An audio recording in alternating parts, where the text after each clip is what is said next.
Welcome back to Relentless. Today is going to be a fun and exciting episode talking about some of my favorite things, fitness, motherhood, health, and all coming to a specific topic of pregnancy. Mm-hmm.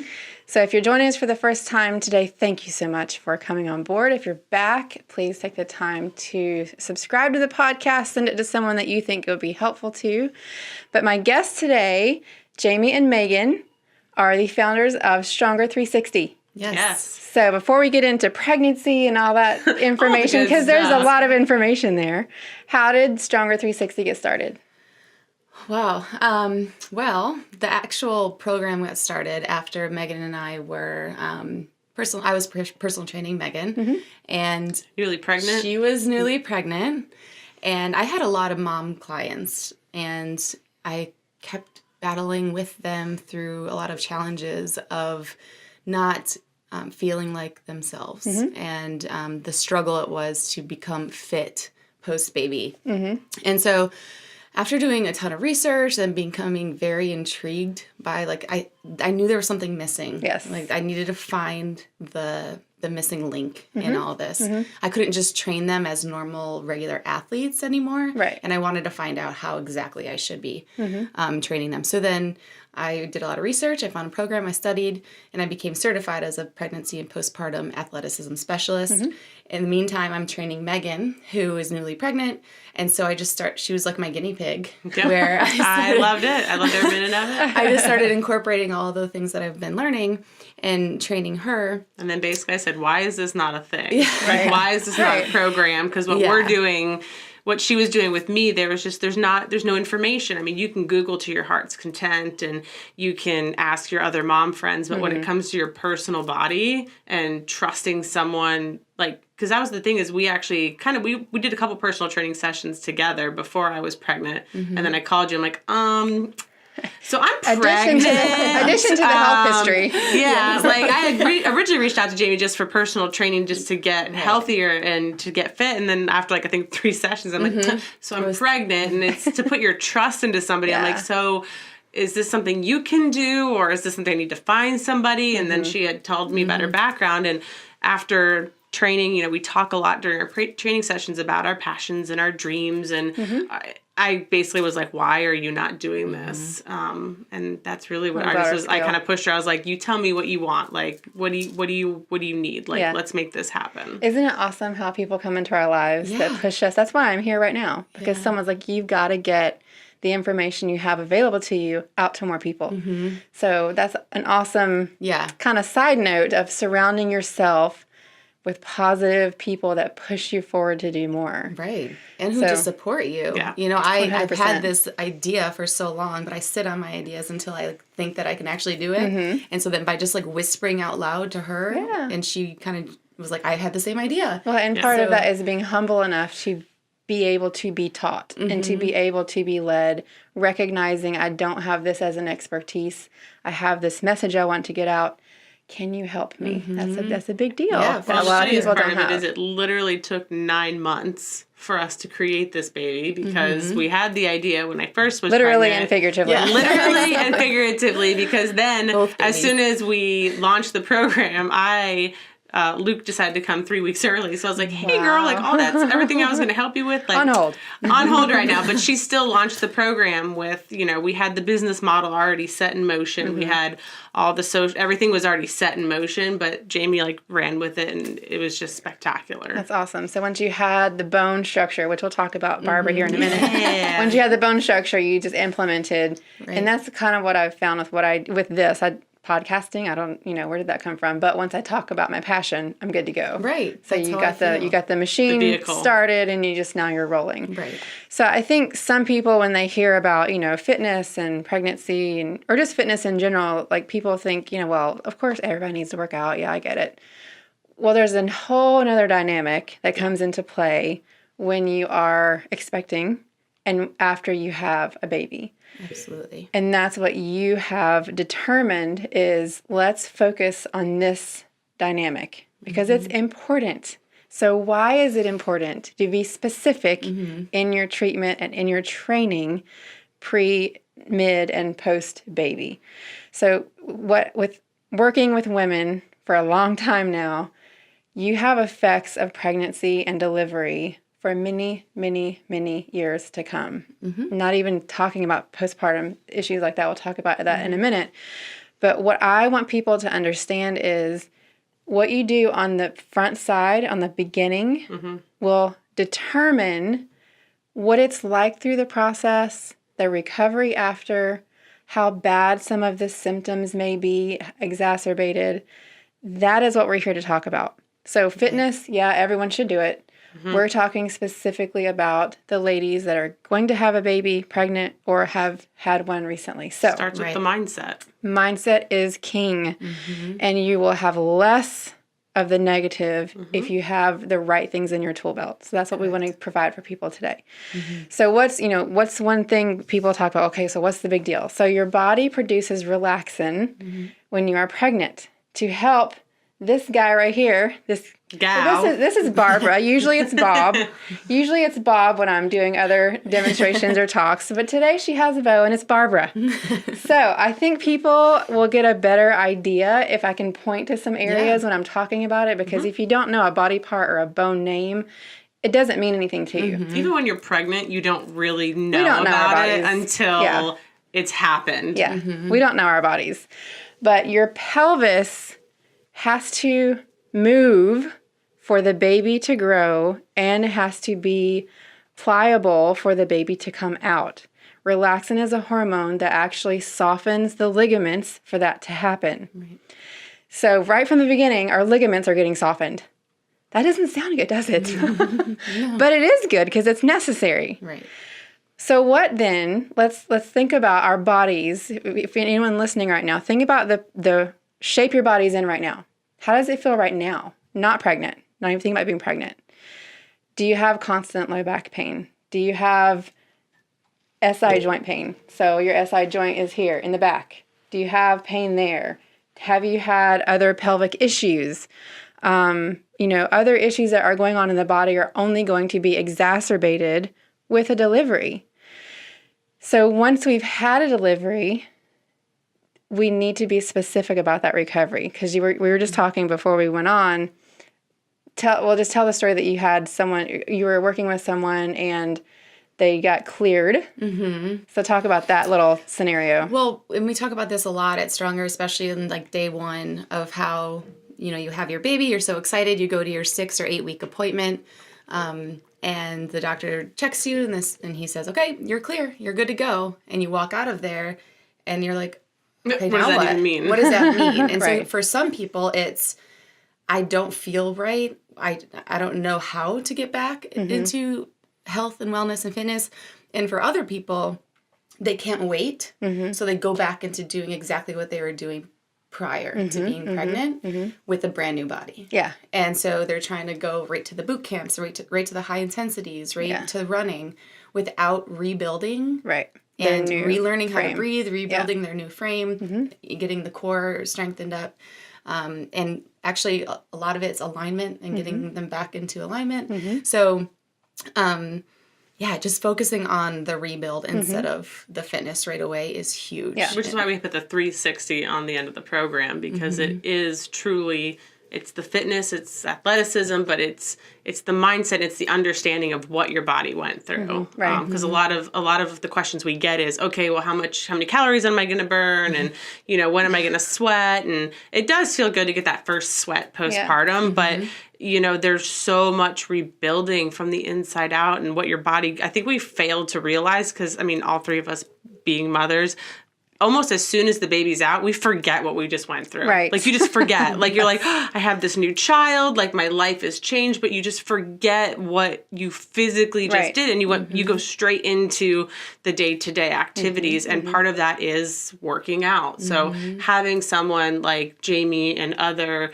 postpartum athleticism specialists, like, it's so important to understand your bodies. And that's really what we're doing with the women, is we're getting them to understand these new bodies. Right. They're different. They work different. I'm I'm always asking Jamie, like, when can we start loading? And she's like, not yet. You just get excited, but it's for a purpose. And that is so key. And one thing I try to get everyone that I come into contact with to understand, there are very well-meaning people in the fitness industry. And the opposite side of that is, unfortunately, fitness has gotten into the MLM side of things. So you have people that are not certified, they are not knowledgeable of what to even look for. They're very well intended. They're trying to help, but they will have you do a squat or a lunge or whatever, and they don't have the eyes to see how you're moving. That's not right. Right. And that is one of the main points of this, is who is watching you to skirt some of the problems you could have down the road. Right. And someone might think, well, my sister had a baby and she came out and started running again, and this lady did that. And well, our muscles should be able to compensate for this new movement and this new space that's created. But again, I go back to, well, what if you were weak to begin with? Right. So what if you already have a bunch of eggs in the basket? And medication has a huge impact on the body. Yep. So I'm talking about not even bad things, like things taken for asthma, for arthritis, for even contraceptives. They all have their dynamic of a negative impact on the bone structure. So you have to think of yourself as a snowflake, I always say. What is the dynamic of my body's condition right now? And so that's one of the things I want to point out is, you're not just a personal trainer. You are seeing people with this new body and figuring them out and figuring out how to help their body. Everyone's different. Everyone recovers different. And it's not to say that people can have a baby and come back and everything's healing very well, and they come back together and they're moving well and they're good to go. So I'm not saying that everybody's going to have this like traumatic difference in experience in their body, but it does happen so often where they do have these compensation patterns built up, or they do have the weak joints and and they can still go out and go for a run, but are they running properly? Right. Yeah. It's like, what muscles are you actually using? Because I guarantee you they're not the right ones, and you're going to be injured in like 2 weeks. And that's why we bring the specialists in for all the classes. At the end of each of the classes, we bring in a pelvic floor therapist. We bring in a nutritionist. We bring in a body movement specialist.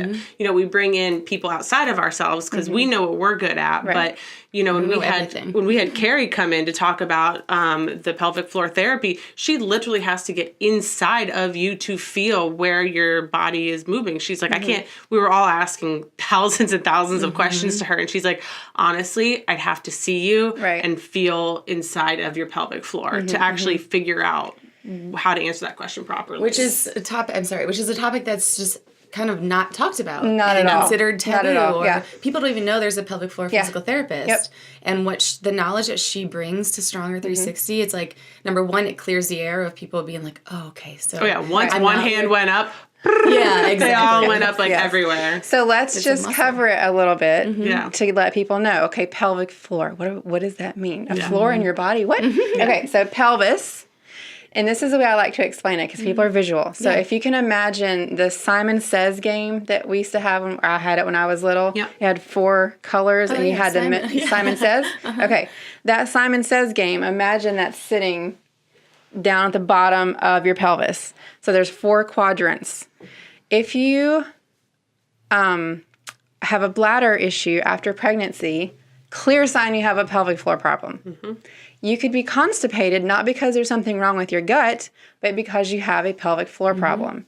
So just as I explained to people in talking about body work, if you have a shoulder injury, you have weak posterior muscles, the anterior or inferior muscles will take over and start working and compensating. The same thing will happen in your pelvic floor. This guy has moved to create space. Maybe you already had a leg issue. Maybe you had a lumbar spine issue or something already going on. So things start to lock up on one side or the other, the front or the back, and then you have a pelvic floor issue. Well, what happens is people go to their primary care doctor. They are not trained in the pelvic floor. You tell them you have a symptom. I'm leaking fluid. My bladder is not holding. They have no idea what to do. They prescribe you a medication, which will do zilch to help a pelvic floor problem. So you have muscles in your pelvic floor that hold your pee and hold your poo. Yeah. And if there's something going on, if you have a symptom like that that's not right, you need to explore a provider that knows how to answer those questions. So when in someone that you've worked with before, I'm sure you have heard that story. Yeah. One of those. We see it. Yeah. Everyone. It's why they're there. right. Yeah. The jump rope class was still the best one. That's probably a really good test. Like, what I did. you had, So go we did. jump rope for me. That's what I did. I had them all jump rope, and then a lot of them were like, "Oh my goodness!" Like 3 of us stopped, and like for me, it wasn't a bladder issue, but it was all of a sudden I didn't feel strength Your down body there, felt guarded. and we were doing side lunges, and we were boxing, and we were running, and I never felt it, but for whatever reason, the movement of the jump rope, I just stopped because I was like, I feel like all my cookies are going to fall out. Like, it was like, not to be TMI, but it was just kind of like, okay, like this is, and Jamie's like, okay, so let's modify this for you. And other women just stopped. Yeah. But that's just key. It shows it's a muscle, and you have to rehab it just the same way you would rehab a shoulder injury. Absolutely. And so, yeah, that experiment's always the one that makes So them. give the listeners an example of, okay, let's say someone had that problem. What then is the regression? Because that's what's left out is a lot of your strength trainers, a lot of your PTs just, you got to work through it. You got to add more weight. You got to do more. Okay, so what does that look like for you in training your clients in that situation? So first, I'd probably have more of a conversation about is it only while you're doing some sort of higher intensity thing? Is it incontinence as in like urgency, or like what type of incontinence it is? And then I would honestly refer probably right away to Carrie, who is our pelvic floor physical therapist supporter.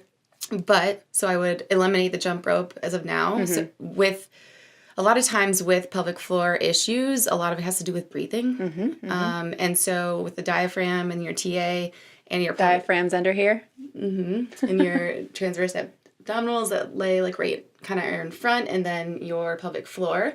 This, you have to look at it as like a piston.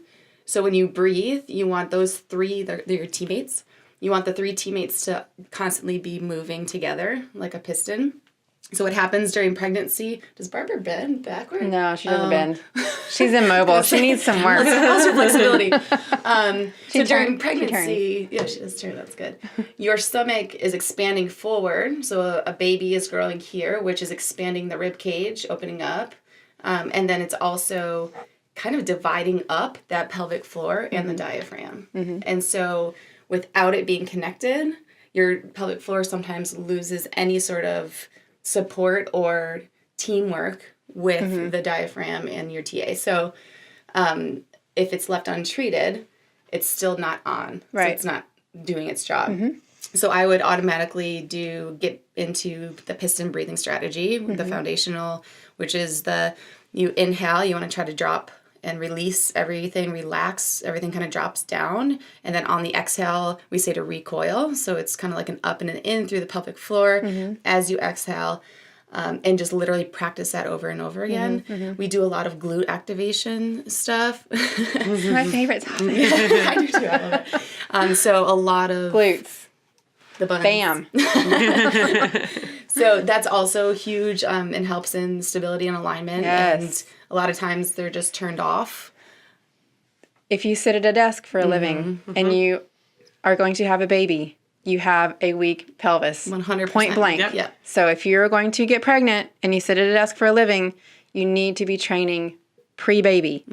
As the baby, whatever. It's a process. Yes. Getting ready for. Yes, absolutely. And it's, Sorry. I No, you're interrupted fine. you. But it's something. It's that glute activation. I know. It's me so I know. Everyone has weak glutes. Well, and then you also everyone thinks glutes, and they're like, okay, I'm just going to go do 100 squats. Right. And you're like, no. Totally that's not- dysfunctional. Right. Totally So we dysfunctional. get down on the ground, a lot of when we use the piston breath with the shoulder bridge glute raises and all 4 kind of donkey kick things. And just a lot of, honestly, the breathing is huge and people don't know and don't want to take the time to do it. But for people who are committed, like the women who come to Stronger, like, you know what? I'm going to do everything. Yes. And they're so accepting of the slower learning process. It makes me so happy. Yeah. Because I trust me, I want to get to that high. Right. That's what I do every day is the Right. high intensity fitness. And I want to get them there. But this is the safest Yes. way. We have the levels. So you have your level 1 you start at, and that's slow intensity. learn. and then you the learning phase, and then you get to that level 2, and then then the goal from that is to continue, like you said, to build them up into that. Because I think the biggest statistic that always blew my mind that you had told me is you are always postpartum. Like once you have a baby, you're always postpartum. And I've talked to a lot of my friends who have 23-year-olds and they have 30-year-olds and they're like, is this for me? And I said, honestly, like we have people that come and, we have women that bring their babies and they're 2 weeks, they're 8 weeks, they're, 4 months, but there also are women that are 3 years postpartum. There's some that are older than that because if you never recover it or rehab it, it's always going to forever be an issue. So let's explain why. So what happens, again, we go back to how are you functioning? How are you moving? So let's use an example of that person that sits at a desk for 8 to 10 hours a day. They have weak glutes. Let's say they've been on some certain medications. They have some internal stuff going on that also causes weak and lax joints. Then they have a baby and maybe it goes fine, or maybe there's other complications that are involved as well. So then they have that. Then you come out of that situation and you are still going to get from point A to point B. That's what your body's designed to do. Your brain is designed to compensate in whatever way necessary with as little pain as possible. So if that means if you have a left side issue with your pelvis, you're going to shift to your right because it doesn't feel good to put all your weight on that left side. Right. So now you've started a pattern of movement that is compensatory that eventually will cause severe pain. So you could have had a child, think you're fine, I'm moving, I'm going from point A to point B, but how are you doing that? Yeah. So that's why, and we'll get into C-sections in a few seconds, but you could come to me as a 50-year-old and 60-year-old, and the things you're experiencing now are because you never rehabbed correctly. And that's why this is so important. So you go back to, again, the more eggs you put in the basket of differentials that you have in your body and in your circumstance, if you had that C-section, if you had that traumatic birth, you even more so need to be focused on the rehab of that side. You really can't hone on that harder about the rehab because we do hear that so many times where they have their first baby, everything's fine. They go back to their cardio classes, their CrossFit, their gyms, and then they have their second child and they can't lose that weight. So they come to us and we're like, well, did you even properly rehab from the first one? And they're still doing these other CrossFit. And it's this constant discussion about the importance of rehabbing because you don't know, because as long as our bodies give us signals when we're hurting. And the pelvic floor doesn't often give us a signal that we're hurting. It's not a physical pain sometimes. Sometimes it is. But, if you're just going about your business, you don't feel the need to do that. So, and it's also something that has just been considered like accepted. Right. Like, I'm a mom. Yes. I had 2 babies. So that's why. No. They almost make it like a joke. Yes. Like, I can't get on that trampoline because I'm going to pee my pants. And it's like, no. I know. You should be able to function the way that every normal human functions postpartum, and that's not okay to accept it. And if your trainer tells you that if you haven't peed your pants yet in your workout, you're not working hard enough, please call me. Yeah, me too. Because we need to have a discussion. You back up. Yeah. None of those symptoms are that is not normal. Is it normal to happen? Yes. It's not normal for it to stay. Things will happen in the body and you're going to have symptoms. And a symptom is simply your body telling you something's up. Right. Something needs to be fixed.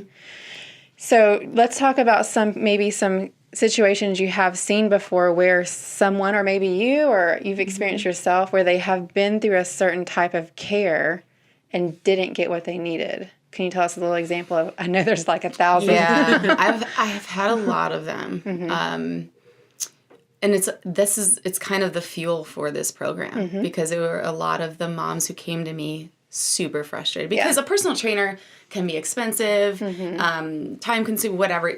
They might find these fitness classes that has childcare that are more convenient. Yes. So they went and they go do those things first, which I get. Right. So they're on their like last straw. Yeah. They're like, I come to you, they're frustrated. I haven't seen any results. I still have this pooch in my stomach. I can't seem to lose. I'm, they're upset with themselves. Showing us the Apple Watches. Here's all the calories I'm supposed to be burning, but they don't see it. But I just look at them and I just see sad. Right. I see sadness and I see frustration. I feel like I see defeat, and it fueled me to start this program because I knew what they needed. Yeah. So I've seen a lot of people who have done that, like just gone to their gyms, and that they are not properly trained and working properly, which is why they're not seeing the results. Right. And that's probably, I would say, like almost half of the clients that we get are out of like that frustration stage. At the end of their rope. Right. Yeah. That's how I get a lot of my clients. Yeah. I've said before, people come to me sometimes and they're like, there's nothing that can be done. Just make me feel good at least. You rarely get the proactive ones that are like, I'm trying to get ahead on this. Yeah. There were a couple, and that just makes me so happy. I'm like, look at you. But someone Good was for probably you. invested in them to have them get that mindset, or they're coming into it with that mindset. We have some girls in the beginning. upcoming class that are proactively coming to us pregnant, and they were just so excited. Wonderful. They're like, we saw your journey, we want to. And that's the thing that makes us so excited is when we hear people that see our journey and are inspired by it, because we don't realize the inspiration that we are sometimes to others, and we don't give ourselves that credit. But this program is really, we see these women come in and, they watch the stories and they truly want to join in on the revolution. And that's going back to preparatory. So it's some people may have the theory, women have been having babies for hundreds of years, thousands of years, so it's not that big a deal. Women have not been sitting at desks for hours and hours every day. They have not, the occurrence of problems getting pregnant have never been so high. There's a reason for that. We are on a myriad of medications that has never been around before. We are waiting longer, statistically, to have children. So there are many, many reasons why this is so necessary today. To go back to a couple of things I want people to watch out for, because you go to a healthcare provider trusting that they're going to do the best thing for you. And to the knowledge that they have, they may be doing their best. Right. But you have to be documenting what's going on. What are my results? How am I feeling? Is this changing? Am I just taking this symptom as it is how it is? Right. So if you are constantly, after delivery, going and getting your SI joint adjusted because it keeps going out, that is not okay. To have a chiropractor, and I'll hammer on massage therapists in a minute, I'll get them all, but to have a chiropractor constantly be adjusting your SI joint is not good. Why is that SI joint getting locked up, coming out, however they want to describe it, continually? So let's just throw out some examples of exercises that you would help someone with that's going to increase the stability of that pelvic floor. Gosh, that's the fun part. Yeah. So once again, the piston breathing strategy is how we get the core working again. And the pelvic floor is part of that core. So, and once you have that foundational piston breath, we go into something called blow before you go. And it's a breathing strategy that helps with movement. And what you essentially do is you inhale before the movement, and then you exhale. So you blow before you go, meaning you exhale before you go and do the movement. So if I were to pick up this coffee cup, I would inhale, begin my exhale, grab that coffee cup, and then continue to exhale through the whole movement. And by doing that, it's keeping your core engaged. And the movement starts in your core, not in your limb. So if I'm exhaling, my core is engaged, which means it's starting my movement. And it made all the difference when learning that, because then I started doing it in simple movements around the house. And that's what I try to tell them, like the functional. Picking up Luke from the floor, because all of a sudden it engaged my abs, and then it was taking away from lifting with my back and more in your legs, because I would think of that. Obviously, sometimes there's quick movement, and you know, I'll practice this side, but most of the time you're proactive with it. Okay, blow before you make that movement, and then it helps you engage your core to take away from all the strains that mothers usually have. Yeah, and not kidding. Like there's a couple of common things that bring people into my office. One of them is vacuuming. Oh, I'm sure. Yeah. because that's so rotational patterning is way off when you don't have single-sided. And so to explain core, let's explain core. Okay. Because people don't know what their core is. Yeah. So give us a little breakdown. Just think abs. They think the six pack is the core. So tell us. What I normally say is your core is kind of like the big, Exactly. the middle chunk. Everything in the middle is your kind core. of like your body, but your arms and your legs. Yeah. So it's nothing to do. I mean, it has something to do with that.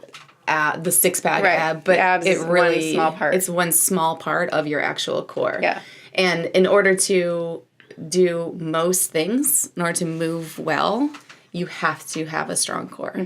The second that there's any sort of compensation or weakness in any part of the core, your whole movement pattern could be off. Right. And so then it leads to injuries because then you're now relying on other muscles and body parts to do what your core should do for you automatically. Yep. And so a lot of times what we see in postpartum women and pregnant women and women, people in general, I guess, is when you do have a lack of a core stability, you tend to hold your breath a lot when you're doing movement. And so what you're doing essentially is you're holding your breath to brace, which is going to make you feel like you're stable, but it's not actually using the muscles. Yes. And so a lot of Stronger during level 1, we go over tendencies.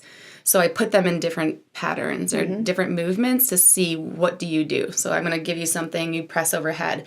Do your ribs flare? Do you come out? And we talk about like breast trajectory, like where you're headed. What happens to your neck? What happens to your low back? You know, we look at all these different things and then we readjust and teach them how to just move and do those things well. Yeah. Which is the pelvic floor is all part of that system. Yes. And in classes, like you don't really realize you're doing it wrong because again, when we did our squats when I was pregnant, and then I went postpartum, I thought I was doing them the way that we had done before, but of course I'm missing all of this in front now. Yeah. So having that constant adjustment to where now we are learning how to work in these new bodies. Yep. So just going back to the core for a second, your core is everything here and back here.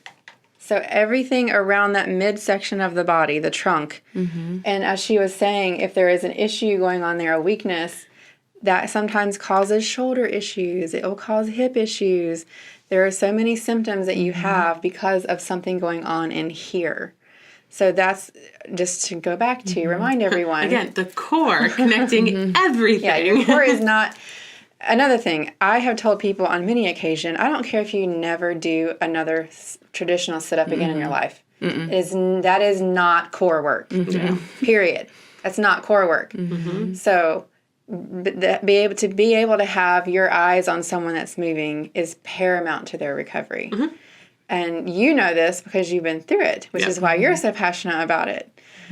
So it's, moving into getting your people healthy and on the other side, talk about some of the success stories that you've had. Oh man, we're starting round 3. So I had a group that we started level 1. That group moved on to level 2, which is adding more movement. If they're ready, then they get loaded. So they use weights sometimes. And then so this is our next round, and all of level 2 are just staying for another level 2. Yeah. They just love that. It's very individualized, and I just love keeping them because I know them and I know their bodies. And I've had tons of people come back and just say, I can't believe all that I didn't know. Right. And that is huge to me. Like that part is almost more important, that they understand the education, they understand themselves, where they can then help someone else or encourage someone else to get this rehab program. And also, and on the completely other side of the fitness, so many people love the community.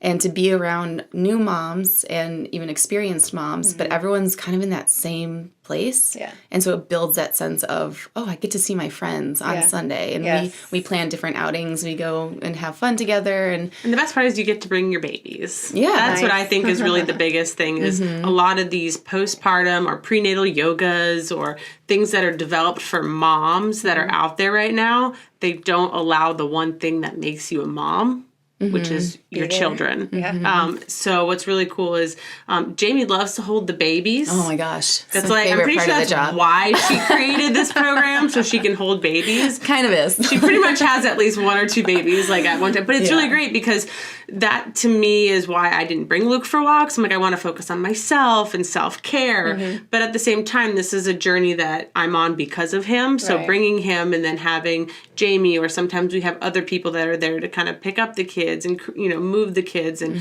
we're really creating this, like Jamie to hone on, it's a community. We've had, I had a friend that came in from out of town and she took the class and she's like, why? I need this in Minneapolis. And we've had people on Instagram say, when are you bringing this to Tampa?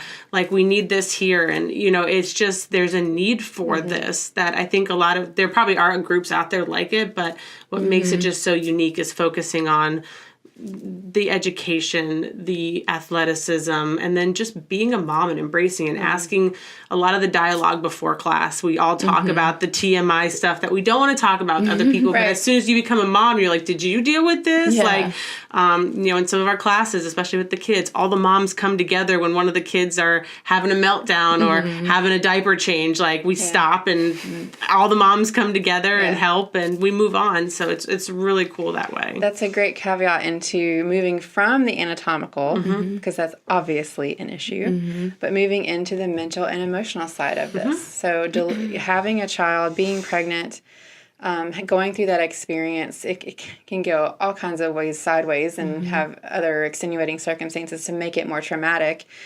But again, when you are trying to plan for your best outcome, so if you could sit down and write down a plan for your delivery and your postpartum, what it would look like. They come out age 21 and then you don't have to deal with them. They come out 5 inches long and then they're 21 immediately. Since we can't do that, but you know, people, I just saw today someone mentioned in a private group that they wanted to have another child, but they're close to 40 and they're scared because they're hearing all these stories. So, okay, we've already started off in a negative mindset, which is not healthy, because that will start a negative feedback loop in your mind, and you probably will have a negative story now. So what we want to move into now is, we're definitely going to take care of the physical, right? But what about the mental, emotional? So we were trying to plan for the best outcome with the delivery. We want to be healthy mentally and emotionally. If you are hurting, that's kind of hard. So the mental and emotional aspect, you know, postpartum is real. Postpartum depression is real, and it needs to be addressed. But what if we can lessen the impact and shorten the time frame that it's there?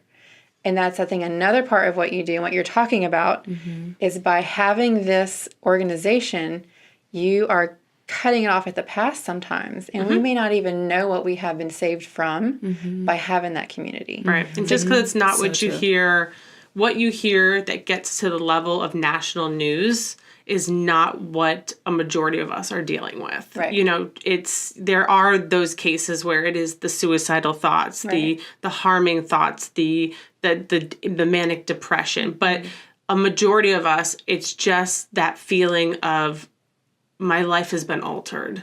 You know, you have a person, your anxieties, sometimes you can't control them, and it's an anxiety over driving. Like, okay, you know, a lot of times, I think of a lot of times I used to walk down the street by myself. I would give a care in the world. If somebody came up to me, you know, I didn't think of it.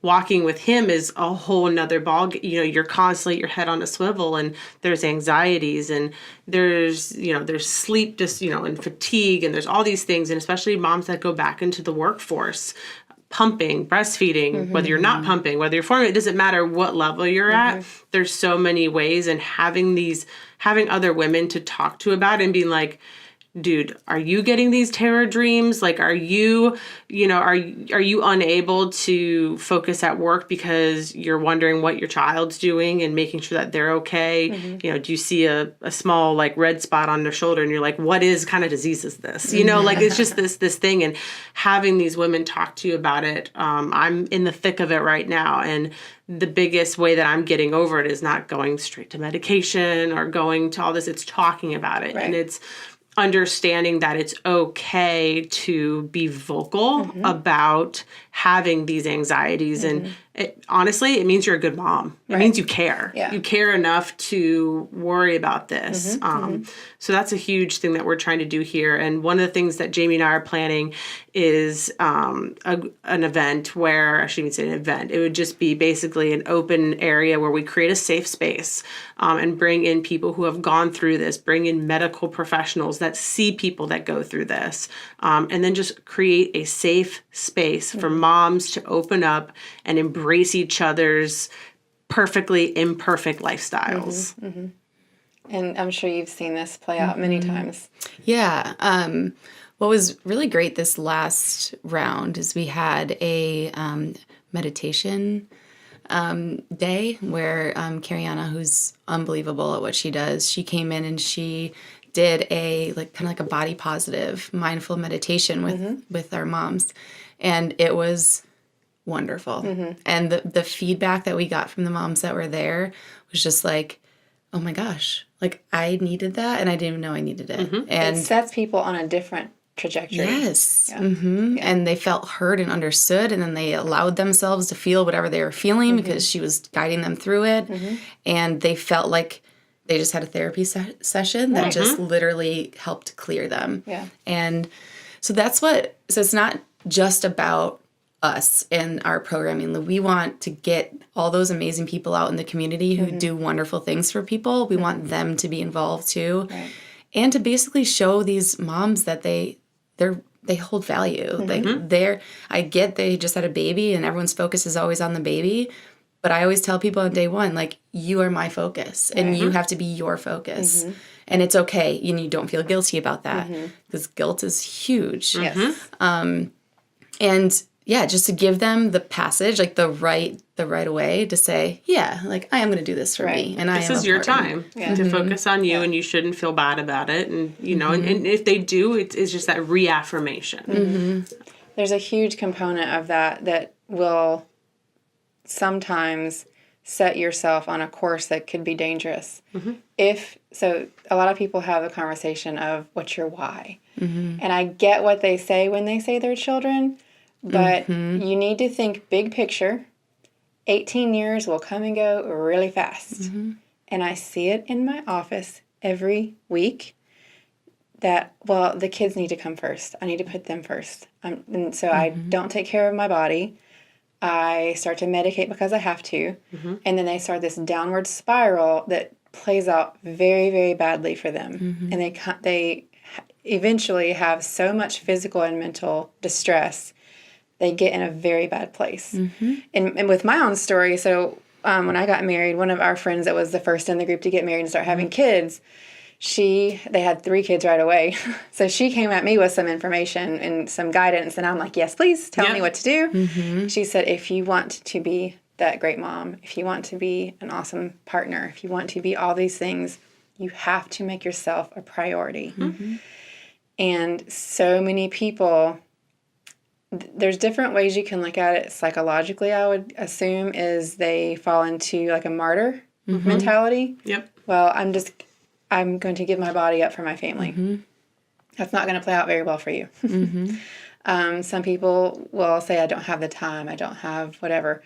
You owe it to yourself to do these things. And we have to make that effort in it, is what I'm hearing you say and what I know, what I see in my clients. I always like to think of it with the airline philosophy of put your mask on first before helping others. There's a reason they do that, because if you are unable to help yourself, how are you going to be that partner? How are you going to be that mother?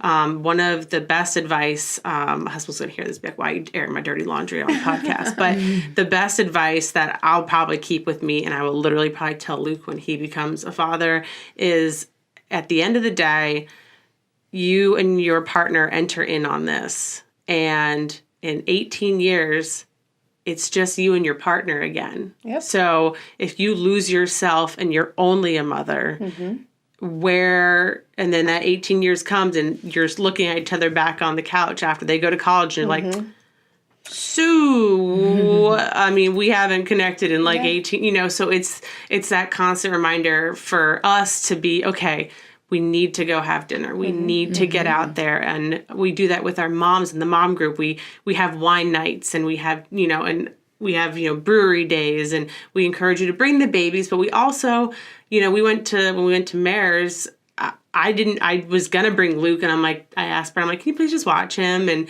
it was so great to just be around these women, and everybody's talking about stories, and we're talking about some baby pictures, but for the most part, it's the normal gossip and TMZ news. But, it's the stuff that we were before we were moms. Yes. So loss of identity is a huge part of this process that can go bad. And I'll tell you a few examples that I see. Every year when school starts back, without fail, I have probably 5 women that end up in my office, and their back has flared up, or their shoulder has flared up. But what has really happened, they did have an old injury, but they are so beside themselves that they are alone now. The kids are gone. They don't have an identity. Their anxiety goes up, cortisol goes up. So if your inflammation is high, anything that was already in the body is going to flare up. And then when kids go to college, same thing. So again, we go back to your physical symptoms a lot of times come from mental and emotional stressors that will engage these mechanisms of the body that present themselves physically. So we have to listen to our body and get the symptoms taken care of. But what you're providing for people is kind of a, let's look at big picture. And that's what your goal is for people. Yep. Absolutely. And it's one thing that I always encourage people not to not respond this way when, like, you say, oh, what's your name, or what do you do? And I'm a mom. Yeah. No, I want to know, like, who are you? Exactly. What do you like to do? What are your passions? What are your goals? Just tell us your favorite color. Anything. Yes. And I don't want this to sound like we're not saying to, or we're saying to not be a proud mom. Like, that's 100% not what we're saying. And it's very wonderful. And I think it's more so giving permission to women to be themselves. Right. And watching the babies look at their moms is always kind of that really cool thing in the classes, is you see these kids looking at their moms and they don't realize it, but when they see these pictures in 20 years and saying, my mom did this for me, watching my mom be a strong mom, be a strong partner, that to me is just so inspiring, because we are ultimately the baby is entering our world. We are not entering into the baby's world, but it is a beautiful synergy when you can blend them together. I have said that before. Your children emulate what you do. I always go back to like a sports analogy with the little boys that are like 4 and you think they were dying when their team doesn't win. How in the world do they know anything about a team or that they lost and they even care? Because their dad cares. So you are showing your girls and your boys how to care for their body by what you do. So if you do not make it a priority, why would they have a good body image? They haven't been given a good example. So not only, again, we're not an island. None of us are an island. What you do, how you treat yourself affects everyone around you. So talk a little bit about, you have the 3 groups, 3 levels? We have 2 levels. Okay. There's level 1, which is basically it's broken down into 6 weeks, so 6 classes. The first 2, I label them learn. So it's a lot of like the education side of it, and a lot of having them recognize what's going on in their own body. And we look in mirrors a lot to look at posture and alignment and all that stuff. And then there's next 2 classes are control. So we take that piston strategy that we learned in week 1 and 2, and we try to use that strategy in movement and learning how to control your body using your breath. And then the last 2 classes are load, if they're ready. So we do a lot of body weight stuff, body weight movement. If there's just, compensations happening and they're not moving properly, I won't load them. And load means basically just give you weight. Right. What weight basically does is tell your brain, yep, this is how you should be moving. And so I have you do something without weight first to make sure you're moving well and properly. if you are, then here's some weights. Like, let's get to work. It is the best feeling in the world when Jamie hands you weights after you have not held weights for so long. You're like, oh. But then, like, at one time I grabbed 15 pounds. She's like, 10 pounds. I'm like, but I get 10 pounds. I'm like, dang it. I put them down. But it's a really... So you earn the ability to move in that capacity. And that's the whole thing. It's like learning to walk again. Yep, absolutely. You have to... With babies, and I'll just plug the little seats that you put your child or your baby bumbo in. chair. No, don't do those. They are bad for your baby. If they have not earned the right to sit up, then they should not be doing it. They're going to be compressing their lumbar spine. I don't know where that came from, but anyway. So, I like it. Earning the right to move correctly is what you're looking for. And it doesn't matter which way you had your baby. Which is a great transition into that topic, is whether you had a vaginal birth or a C-section birth, there is still that rehab. Yeah. Oh, yes. So let's talk about C-sections. First, I want to touch on, you said which one of the classes where you look at yourself in the mirror? Okay. So with C-sections, a C-section, even if it heals properly and everything's okay, that can also be a precursor to a lifetime of chronic pain because of the mental side of it. So a C-section is a big deal. It's if you don't know how a C-section operates, you need to read about it, watch it. Not for the faint of heart. Not for the faint of heart, but if you don't know what happened to your body, you don't know just how serious that thing is. Right. And depending on how that surgeon decided to put you back together, it could be detrimental.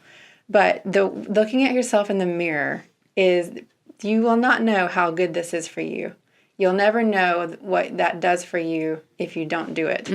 Because when people have C-sections, a lot of times, like I said earlier, there's other things that come into play, like they get an infection or the baby was sick or there's some other thing going on and they maybe put on some extra weight and then they're not moving well because they hurt and they don't feel good.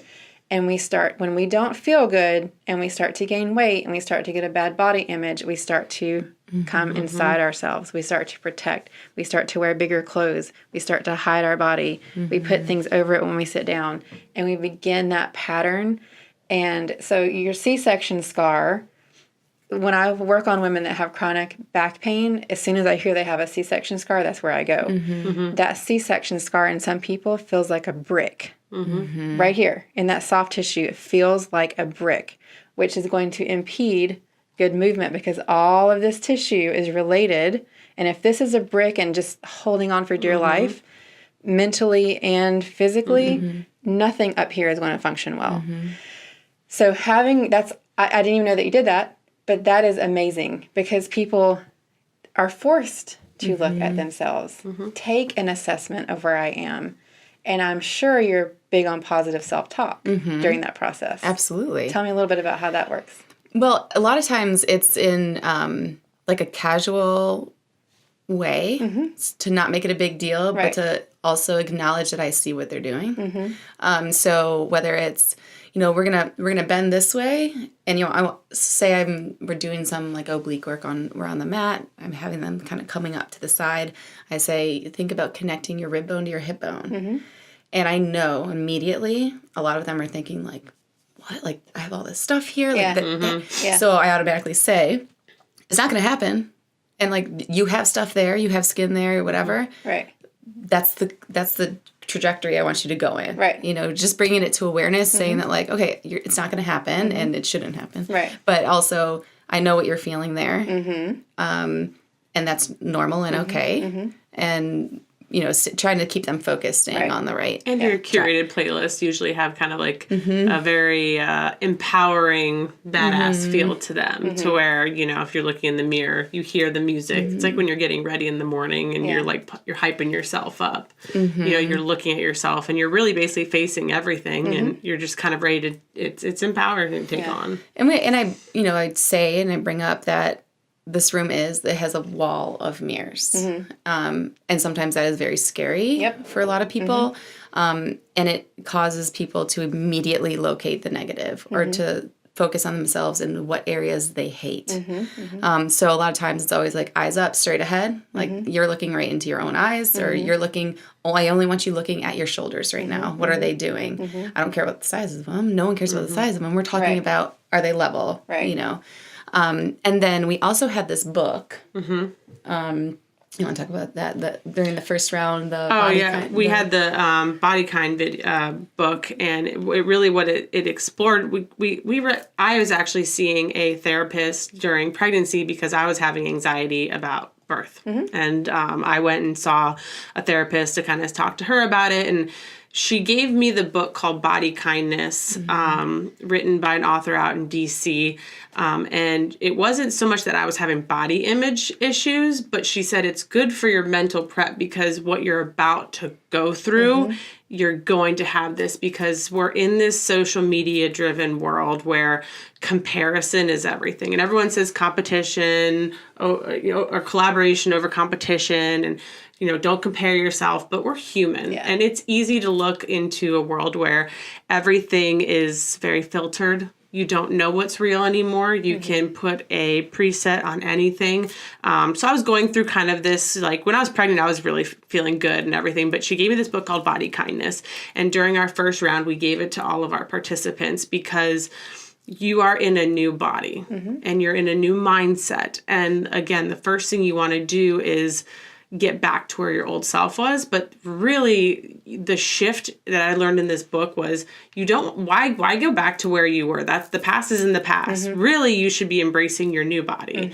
And it's going to look different, but it's going to be a different good. And we really encouraged all the women in the first round to read this book, to look at themselves through different glasses. Yeah. There's always that saying, you have big shoes to fill. My whole thing has been like, you're bringing new shoes to the party. Yeah. You're not trying to fill old, new shoes. So we had them read the book. We had discussions about it. And a lot of the takeaway from the women was that I just never saw myself as this person, like this new person. And it's not that you need to label yourself like I'm a mom or I'm an entrepreneur or I'm a career woman or I'm a personal trainer. Like, again, going back to those labels is here is my body. What is the nutrition it needs? What is the health it needs? What is the energy it needs? Is it going outside? Is it, we have the nutritionists that come in. It's feeding your body for what it needs. And that was incredible because, again, you're constantly it's hard to not compare yourself, but when you're able to step outside and be present over perfect, that has been my mantra for this year. And I've been telling everybody is I'm very much trying to be present over perfect. Yeah. Making sure like what's on my Instagram account I'm not putting it out there for everybody here listening. I'm putting it out there for me because for a long time I was putting it out there for everybody else. And that's really what we wanted to bring into that first round of girls was here is your new body and it's yours, and embrace it and own it. It may never be back to where it was, but why do you want it to be back to where it was? We change all the time. And I think the main focus and why it's called Stronger is I constantly only focus on strength. And how strong they are. And we're working these muscles because this is what you're going to feel. Right. And so instead of thinking, I'm here to work out to get skinny or to get thin or to lose weight, I think all of them just start thinking differently because of the language that I try to use during my classes of, man, I feel so much stronger. Yeah. And when I hear them say that, which I do all the time, I something inside of me just flutters. Well, there's a couple of components there. First of all, if you can take away the unknown or at least put it in a paradigm of understanding, then there's less repercussion for that down the road. So all these things, this could go wrong and this could go bad. And what if this happens? Well, if you have a playbook or just some ideas of, again, tools in your tool belt. This is why we're going to get stronger pre. This is why we're going to do this mid. This is why we're going to do this post. So okay, I have a game plan. And that's in marriage and having a baby and everything. To have a game plan sets your mindset to whatever comes into play, I have a way to deal with it. So that, you can't, with the strength part, just like when we have our children, we cannot protect them from everything in the world that's bad. All we can hope to do is make them strong enough to be able to make it through. And the same thing goes for ourselves. Yep. We can't prevent, a traumatic birth from happening. We can't prevent getting a infection that prevents us from being able to nurse. We can't prevent those things. But if I know I have people like you in my corner, ready to go when I'm cleared, I know I'm going to get my body as healthy as it can be so that I can do all the things I want to do. Exactly. And even going into pregnancy, we were talking to one of our new members for the Stronger group, going through what I went with Jamie. Luke was 3 weeks early, and I kind of had this panic attack of, okay, I'm not ready. Like, you can facade on I'm pregnant, like this is going to be great, I'm going to be a mom. And I had this moment of like, okay, I saw a therapist, I have my bags packed, I had my baby showers, like I'm ready, but I didn't feel ready. And then talking to Jamie, seeing everything that we went through, we were together for 9 months, working and strengthening, and that was the confidence that I needed. Yeah. Mindset, everything else aside, all the books I read, all the podcasts, the blogs, knowing what we did going in, I was like, okay, my body is ready. Yes. Like I am strong. Yes. I was actually lifting heavier weights when I was pregnant, and like we were doing everything than when I would before I was pregnant. And I credit a healthy and a successful pregnancy to the practice I put into it. And 100%. Even my doctor was like, that was like 45 minutes of pushing, and it was like, but he was like, you definitely could tell the glute activations, and, everything, but it really did. Yeah, I really do. Yes. I mean, obviously it's my first birth, but talking to other moms, I credit all the preparation that I went through and putting my body first has helped so much. And a lot of what now in the postpartum stage, you've seen a lot of progress, and obviously I'm not at that ideal weight, and I'm cool with that. Yep. And, I'm going to be cool with that until it's time, and embracing the new body. And, I hope that a lot of the new members come in, and it was kind of neat creating this program. Now I'm going through it because now I'm going to be a level 2. Yeah. So now I'm graduating my own program. But that was the thing, is I want to practice what I preach. Yes. I don't want to just be like, we started this program and I'm just over there taking social media pictures of all the girls, which I am. Yeah, you're in it. You do both. I do both, but I'm in it, and I'm seeing the benefit of it. And of course I'm anxious as heck I want to run and do all this stuff, and I want to take a primal class with Jamie. Like, of course, like I'm biting to do it, but I'm also so happy that I'm going through this and rehabbing, and knowing that, if I do have another child, or even if I don't, and I just continue with it, I'm doing the best thing for me, which is ultimately the best thing for him. Absolutely. And going into that next phase of, okay, now I'm a new mother, too many times our young moms become reclusive because they're scared their baby's going to get sick, or they just want to stay home, and they stop going out. They stop having that community, and again, they withdraw. And you have to be aware, if I make a list of things that could negatively impact me, and I make a list of things that could positively impact me, how many of each of those am I doing? And if you take on that role of, I'm going to stay home, I'm going to protect my baby from getting sick, I'm not going to go anywhere, that's not good. Rip the Band-Aid off. That's not good. It's not easy, but you have to just do it. I mean, when we were sick for a while, and I was out all the time with him, and then he got sick, and I kept him in the house, and then I'm like, nope, we need to get back into it again. You just gotta rip the Band-Aid off. Yes. So you have a new session starting this Sunday. Yes. 24th. Yes. Yep. So I have 2 different days for level 1s. So some start on Sunday and some start on Thursday. And then level 2 is on Sundays too. And so it's just 6 weeks, so 6 days. In the meantime, after we meet on Sundays, I have an app that I use where I post up different work exercises that they can be practicing at home. And then, so everyone has free access to it. And so then on days where they want to practice some things, they just pull up their app, and it's all right there with videos of me. Actually, I have a client also doing everything that I'm saying to do, just demonstrating, so you know what to do. And you can just pull it up at any time, so you constantly have access to all that you're learning. Right. And so that's for 6 weeks. And then after that, you can always do level 1 again, or you can move up to level 2, which is incorporating everything that you learned in level 1 into level 2, which is like the workouts, where we're like, all right, let's go, let's sweat, whatever you're capable and ready to do right now, but it's all very individualized. Yeah. So while some person might be over here doing weighted squats, someone over here doing glute rage. Yeah, Right. Yeah, yeah. So yeah, we're so excited, and I can't believe it's only round 3, but I'm like, wow, it's round 3. Yeah. It's like Yeah. both those Yes. So we're coming up on almost a year from when the idea came together. That's awesome. Yeah. So let's end with some personal words of encouragement or a personal story that you've had being a mom, having your baby, coming through that process, and words of encouragement you would like to leave with the listeners. We'll start with you, Megan. Yeah. For me, it's changed my perception on life. Being a mom, it's what you spend your time on.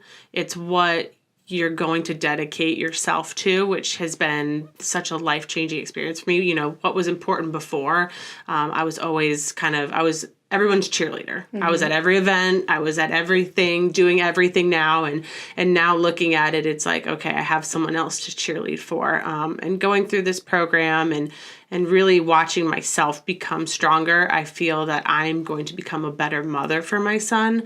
And hopefully he sees that as well.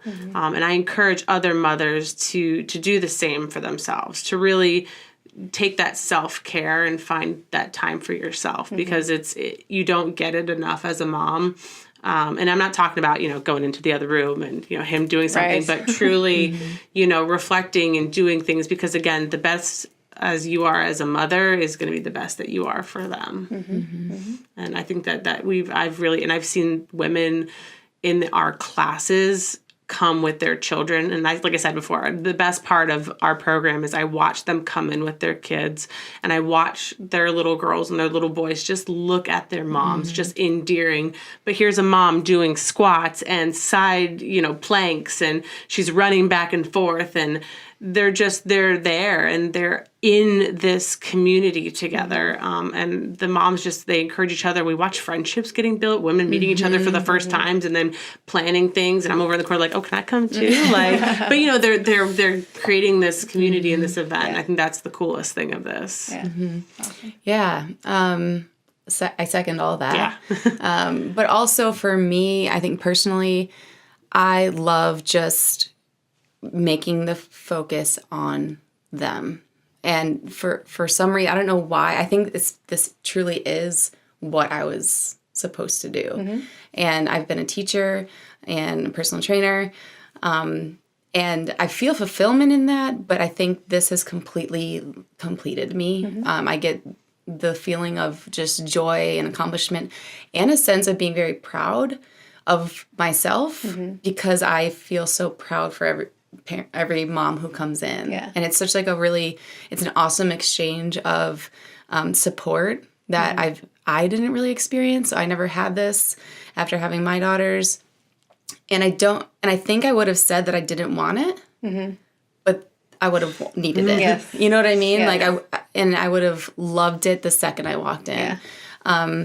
And so I encourage all moms to, if it doesn't sound like something you would like, just try it. Yes. Yeah. You never know. And it's something that allows you, I want to give everybody the freedom to really say, like, no, I'm going to do this for me. And that is not selfish. It's nothing to feel guilty about. It is 100% how you should be thinking and feeling. Absolutely. And Having just a empower purpose. them. Yeah. This has been kind of, you always in life, you want to fulfill and find your purpose. We're always finding that purpose driven. And I feel we're kind of finding that, just watching these women grow, and you see them on Instagram and living their lives, but seeing them walking outside and doing things with their children and being more active. I'd like to think that we kind of sparked them to get back into that again. So my babies are 15 and 18. So I'm a little farther removed from the baby stage, but I remember it well. And like I said, I had some very good influences on my journey. And what I want to really bring home for anyone listening is we want to have that happy delivery. We want to have that good environment, that enjoyable environment when our kids are young and toddlers. And what you decide to do in the preparation for these things will be the determining factor in whether you have that good outcome or not. So as an athlete, my husband and I are both athletes, so that was kind of an easy transition for us. And it may not be that way for some people, but like you said, you've got to get outside the box. If you want a good result, you have to invest in that process. So my kids are 15 and 18, and we honestly had a great birthing experience, toddler years, and we can have another podcast for parenting philosophies. But you can have a better time of it if you make good preparatory decisions at the beginning stages, which is what this Stronger 360 would be for people. So I encourage you, if you're thinking about having children, if you are currently pregnant, if it's down the road, whatever, if you've already had them and you realize, I just went 2 years and didn't think about my body. We need to change that. So that's what we're here for. That's the message we have for you today. Thank you, ladies, so much for coming and being on with us. Yeah, thanks for having us. I really look forward to hearing more good things and seeing. We look for involving you in some of the upcoming classes. Absolutely. Yeah, absolutely. I'm all about it. So please, wherever you are, wherever you live, seek out those professionals that are clinically trained to meet the needs that you have for your body. And that's another hugely important factor. Is it's not just their physician or they are this or that person. Massage therapist. I never got back on massage therapist. If you're hurting and you go to a massage therapist and they're constantly hammering on your back and your glutes, they're not right. You do not need to have your glutes and your back decompressed more if they are weak. So that's your... There it is. Got to get all of them. So, got it in. Find the professional that's trained to work with your specific conditions. And if you're with a professional that is not listening to you and tells you it's all in your mind, or they try to prescribe you something so that you know your body. relieve the symptoms, you walk away. Find someone that is trained to see you for who you are and get you where you want to be with the right path. Got it. End it? Got it. Go ahead and end it. Thank you for joining us for this episode of Relentless, trying to help you build strength in your mental, physical, and emotional well-being. We'll see you next time. Thanks.